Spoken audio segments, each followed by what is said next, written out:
કચ્છના એનડીપીએસ કેસમાં સંડોવાયેલા આરોપીની મિલકત જપ્ત આરોપી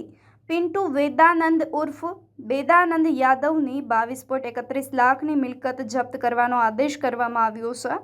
એનડીપીએસના 4 ગુના નોંધાયેલા છે। આરોપી સામે ડ્રગ્સના રૂપિયામાંથી આરોપીએ સ્થાવર અને જંગમ મિલકત વસાવી હોવાનું પણ સામે આવી રહ્યું છે। વર્ષા મેડીમાં આવેલ અંદાજે 15 લાખનું રહેણાંક મકાન જપ્ત કરવામાં આવ્યું છે। આરોપીની કાર, બાઇક, એક્ટિવા સહિતની કુલ 7.31 લાખના વાહનો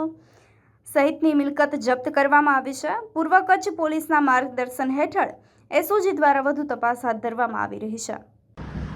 ગુજરાત રાજ્ય સરકારનું જે એક ખાસ અભિગમ છે, ડ્રગ્સ વિરુદ્ધ કડક કાર્યવાહી કરવાની અને જેટલા પણ એના સાથે જોડાયેલો પેડલરો હોય એમના વિરુદ્ધ જે છે કોઈ પણ એવી પ્રવૃત્તિ હોય જે ગેરકાયદેસર જણાતી હોય એમના વિરુદ્ધ કડક કાર્યવાહી કરવાનો જે અભિગમ છે એના અનુસંધાને માનનીય ડીજીપી સાહેબ,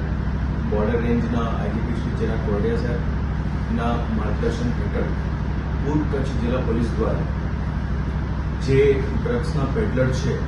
તે પેડલરો વિરુદ્ધ એક કાર્યવાહી કરવામાં આવી છે, જેમાં જે એનડીપીએસ એક્ટની જે પ્રોવિઝન છે જેમાં જે કોઈ એવા પેડલર્સ હોય એ પેડલર્સ ડ્રગ્સની બધીથી ઉપજાવેલ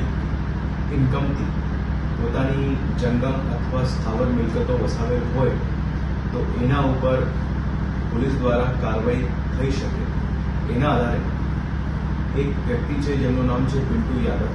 મૂળ બિહારનું છે પણ અહીંયા કચ્છમાં અંજાર વિસ્તારના વર્ષા મેડીમાં એમનું રહેવાસ હતું। એમના વિરુદ્ધ ટોટલ 4 એનડીપીએસના ગુના દાખલ થયેલા છે, જેમાં સર્વપ્રથમ 2019માં છે અને એના પછી 2025માં 140 કિલો ગાંજાનો કેસ છે, જેના હેઠળ ઓલરેડી આ વ્યક્તિ અત્યારે ગલપાદર જેલમાં છે। જે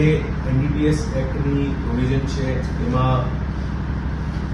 68I, સેક્શન 68I અને સેક્શન 68U હેઠળ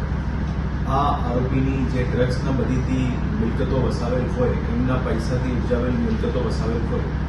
એના હેઠળ એમની મિલકતો જપ્ત કરવામાં આવી છે। આમાં જે કાયદા પ્રમાણે જે પ્રપોઝલ કરવાનું થતું હોય એ પ્રપોઝલ જિલ્લા પોલીસની એસઓજીની ટીમ દ્વારા તત્કાલીન એસઓજી પીઆઈ ડીડી ઝાલા, અત્યારે એસઓજી પીઆઈ બોરીસાગર દ્વારા જે છે એ આખી એક મોનિટરિંગ કરવામાં આવેલી હતી અને આ પ્રપોઝલ જે છે જે ગુજરાત રાજ્ય દ્વારા જે ગુજરાત રાજ્યની એક મોડલ જે આમાં નિભાવેલી હોય આ એનડીપીએસ એક્ટ હેઠળ એ ઓથોરિટી છે જેનું નામ છે સાફેમા, સ્મગલર્સ એન્ડ ફોરેન એક્સચેન્જ મેનિપ્યુલેટર્સ જે હેઠળ જે ઓથોરિટી છે જેનું હેડક્વાર્ટર મુંબઈ છે। આ સાફેમા દ્વારા આ વ્યક્તિનું જે પ્રોપર્ટી છે જેમાં એક ઇમૂવેબલ પ્રોપર્ટી છે, જેમાં એનું એક ઘર છે જે વરસામેડીમાં છે, બીજી 3 જંગમ મિલકતો છે જેમાં એક કાર છે રેનોલ્ટ અને બીજા 2 ટુ વ્હીલર્સ, એ બધી 4 મિલકતો જે છે આ પિન્ટુ યાદવ દ્વારા વસાવેલ આવેલી હતી, જે એમના ડ્રગ્સના વ્યાપારથી ઉપજાવેલ મિલકતો, ઉપજાવેલ પૈસા હોય એનાથી આ મિલકતો ખરીદ કરવાનો પ્રસ્થાપિત થયો હતો અને આ પ્રપોઝલના આધારે સાફેમા ઓથોરિટી દ્વારા આમનું પ્રોપર્ટીનું ફોરફીચરનું ઓર્ડર કરવામાં આવ્યું છે, જેના આધારે આગળની કાર્યવાહી જિલ્લા પોલીસ દ્વારા કરવામાં આવેલી છે। જે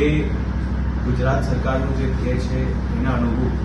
જે એનડીપીએસ એક્ટ હેઠળ કાર્યવાહી આ આરોપી વિરુદ્ધ કરવામાં આવી છે। આ પિન્ટુ યાદવ જે છે એમનું જે ઘર છે ઘર પોતાના નામનું નહીં હતું, એમની વાઇફના નામનું વસાવેલ હતું, પણ ઓવરઓલ જે બધી વિત્તીય વ્યવહારોની તપાસ કરવામાં આવી એ બધા વિત્તીય વ્યવહારોમાં આમની આ મિલકતોમાં જે ગેરરીતિ હતી એ બધી પ્રસ્થાપિત થઈ। એના અનુરૂપ જે છે જિલ્લા પોલીસ દ્વારા આ પ્રપોઝલ અને આ એક્ટ હેઠળ વિવિધ પ્રકારની જે છે આ કાર્યવાહી મિલકત જપ્તીની એનડીપીએસ એક્ટ હેઠળ કરવામાં આવી છે।